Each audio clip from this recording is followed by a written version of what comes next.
Hi friends, welcome to என் சமையல் 2020.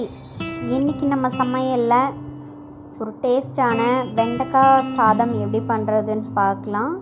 பொதுவாகவே வெண்டைக்காய்னா எல்லாத்துக்கும் ரொம்ப பிடிக்கும். அது எப்படி பண்ணாலும் நம்ம டேஸ்ட்டாக இருக்கும். வெண்டைக்காய் தொக்கு, கொஜ்ஜு, குழம்பு அப்படி எல்லானாலும் சாப்பிட்ருப்போம். அதனால் இது சாதமாக சாப்பிட்லாம். இப்போ சாதம் எப்படி ரெடி பண்ணுறதுன்னு பார்க்கலாம். பேன் வச்சு ஆயில் ஊற்றிக்கலாம்.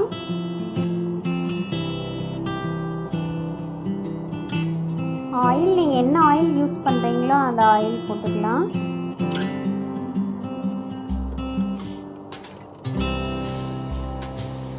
நான் வெண்டைக்காவை நல்லா கழுவி ஒரு காட்டன் துணியில் துடைச்சிட்டு அதுக்கப்புறம் நல்லா தண்ணியெல்லாம் இல்லாமல் ட்ரையாக எடுத்து வச்சுருக்கேன். ஒரு கப் வெண்டைக்காவை நல்லா ஆயிலில் போட்டு வதக்கிக்கலாம்.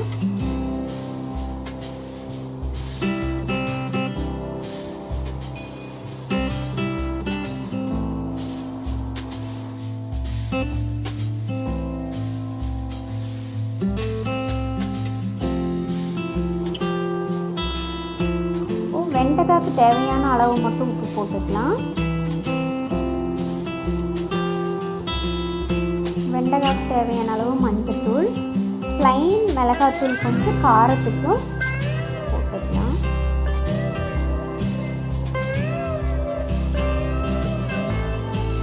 இதெல்லாம் கலந்து விட்டு நல்லா வறுத்துக்கலாம். இந்த வெண்டைக்காய் ரொம்ப ட்ரையாக வதக்கணும்னு இல்லை. ஆல்ரெடி நம்ம நல்லா தண்ணி இல்லாமல் இருக்கிறதுனால சீக்கிரமாக வதங்கிடும்.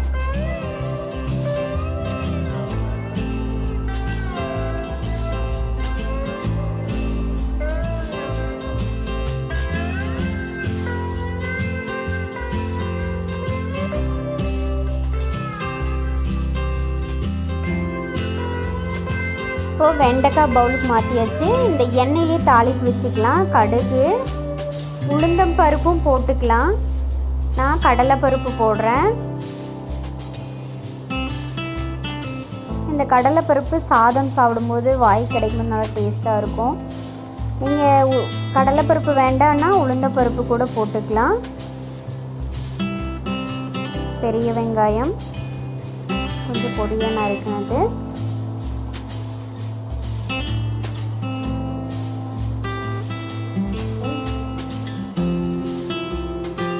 பச்சை மிளகா 3,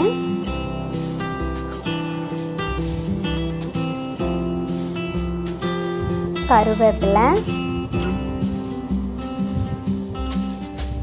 நிறைய பேர் நிறைய சாதம் பண்ணணுன்னா தக்காளி போடுவாங்க. ஆனால் வெண்டைக்காய் சாதம் தக்காளி போட்டிங்கன்னா தக்காளி சாதத்துக்கு கூட வெண்டைக்காய் சாப்பிட்ற மாதிரி இருக்கும். அதனால் தக்காளி நான் போட மாட்டேன். அதுக்கப்புறம் கொஞ்சம் இஞ்சி பூண்டு, ஒரு 5 பல் பூண்டு, கொஞ்சோண்டு இஞ்சி நல்லா தட்டி போட்டிருக்கேன். நீங்கள் இஞ்சி பூண்டு பேஸ்ட்டு கூட ஒரு ஸ்பூன் போட்டுக்கலாம். நான் தட்டி தான் போட்டிருக்கேன். அதுக்கப்புறம் சாதம் கொஞ்சம் உதிரி உதிரியாக எடுத்து வச்சுக்கோங்க, பளபளன்னு இருக்கும். இதுக்கப்புறம் சாதத்துக்கு தேவையான அளவு நம்ம உப்பு சேர்த்துக்கலாம்.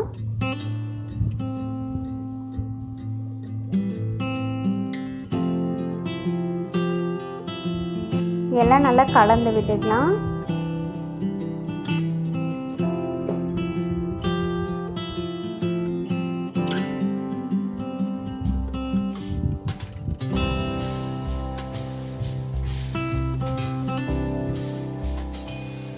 வெண்டைக்காய் சாப்பாடு குழந்தைங்க நல்லா விரும்பி சாப்பிடுவாங்க. அதுக்கப்புறம் நம்ம வதக்கி வச்சுருக்க வெண்டைக்காய் இது கூட ஆட் பண்ணிக்கலாம். இப்போது நம்ம வெண்டைக்காய் சாதம் ரெடி ஆயிடுச்சு. இது பாப்பாங்களுக்கு ஸ்கூல் டிஃபனுக்கும் செஞ்சுக்கலாம். நம்ம எமர்ஜென்சியாக சமைக்கலாங்கும்போது செஞ்சுக்கலாம். அவ்வளோதான் ஃப்ரெண்ட்ஸ், வெண்டைக்காய் சாதம் ரெடி.